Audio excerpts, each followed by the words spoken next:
Hi, I'm Lynette and welcome to my channel. Today I want to know, can we talk?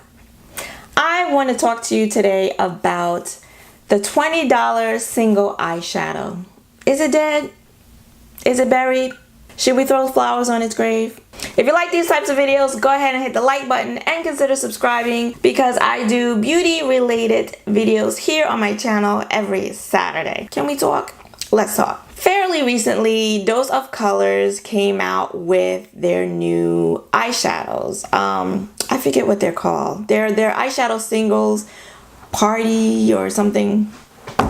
I will link them up here. I will link a picture somewhere in this video.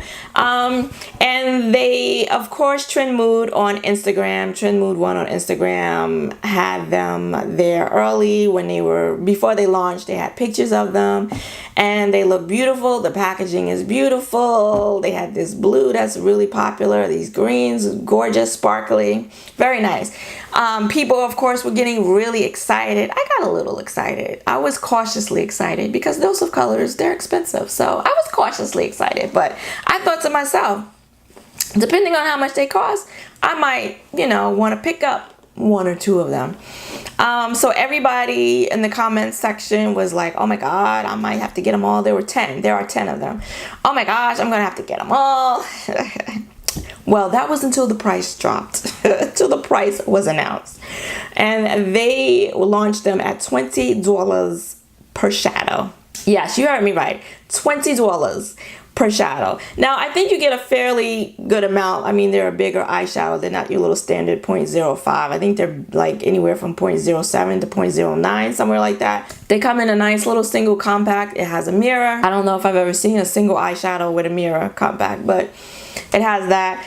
And it's Dose of Colors, so it's probably a good formula. I like their eyeshadow formulas, although I've only used their mattes. And I did have an opportunity to swatch, long after the launch, to swatch some of the single eyeshadows.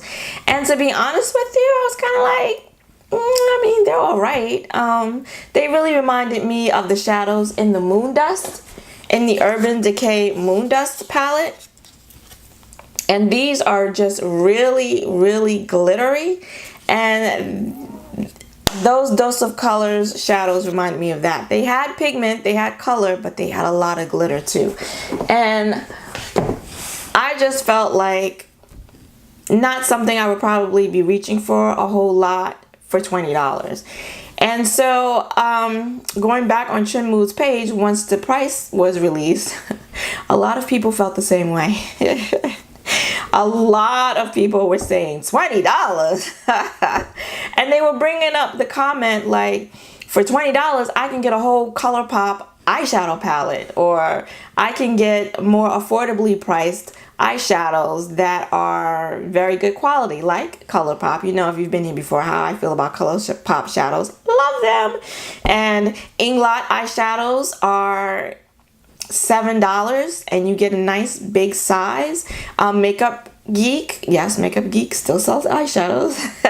She has pretty mattes and foiled eyeshadows that you can buy for like, I think they're like $6. Even MAC lowered their price to $6.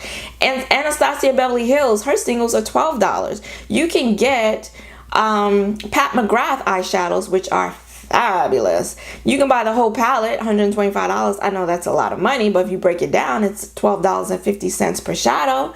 And so there's a lot of more affordable but very high quality eyeshadow singles and palettes that you can get for cheaper than the $20 singles that Dose of Colors released. And funny enough, very soon after releasing them, they had a bundle. So the single shadows were still $20, but the bundle upon launch had already been discounted because I guess they were following people's comments. I'm sure people were commenting on their page as well that $20 is a lot of money. Are you crazy?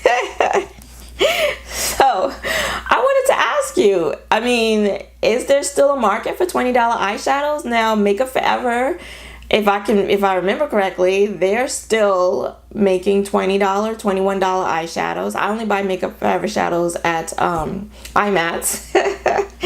but they're still making $20 singles. Urban Decay makes $20 singles. And then, you know, there's your Marc Jacobs and your Tom Fords, and the really high-end brands are still making, Christian Dior, they're still making expensive shadows too. But I want to know from you, did you buy any of the Dose of Colors eyeshadows? I'd be interested to know. And do you like them? Because I'd like to know. Or do you think that there's so many affordable options now that have equal or similar quality that you don't feel the need to buy $20 singles? I know that that's how I feel right now. Not to say I would never buy one, but I have to say I probably wouldn't buy a $20 eyeshadow single. Not at this point. With so many other inexpensive, high quality options on the market, I just don't see the need. Now, unless you're coming out with a formula that's really different, like the Pat McGrath, the specialty shades, I call them, in her palettes, in her first 3 eyeshadow palettes. They're very different. They're unlike anything else in my collection. So might I buy a $20 eyeshadow single that's really totally different? Quite possibly. Thankfully, I didn't have to pay that much for that. I got it in the palette for like $12.50 a piece. But so I'd be interested to know your thoughts about this. Would you, in today's time, in this day and age, would you buy a $20 single eyeshadow still with all of the other options available to you? Or is the $20 single eyeshadows dead in the water? I'd be interested to know how Dose of Colors is doing with those eyeshadows, and I'll be looking to see. You know, I haven't seen them on sale since the launch, so maybe they're selling really well.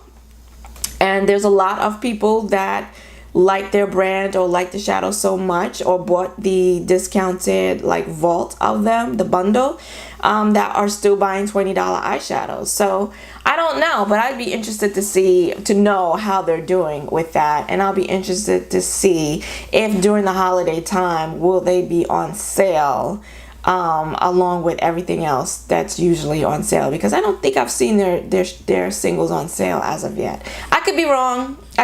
If I am, let me know in the comments below. So let me know your thoughts below, and let me know, are there some topics going on in the beauty community or in the beauty brand world, in the makeup business, that you've been thinking about, have seen, are interested in discussing? Let me know in the comments below, and we can make that a topic in this Can We Talk series. If you like this video, go ahead and hit that like button and consider subscribing, because I do makeup related videos here every Saturday. Thank you for joining me today. I hope to see you again next week. Until then, bye-bye.